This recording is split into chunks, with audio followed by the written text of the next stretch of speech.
Ospite che vado a presentare è un meridionale, non recentemente, qui a Studio Modena, tutte le domeniche se uno telefona e chiede delle canzoni di Lello Viola, sarete accontentati. Signori, ecco noi per voi, per gli sposi, Lello Viola!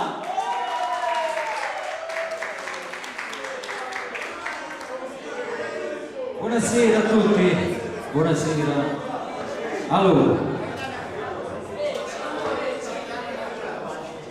vogliamo fare un applauso agli sposi, Catano e Fiorello? Che mi sa che ancora non lo sentite un applauso. I genitori, i compagni, tutti. Allora, facciamo la prima canzone, Mai voglio a te. La dedichiamo alla sposa da parte del marito. Adesso è marito fresco. Allora, mai voglio a te.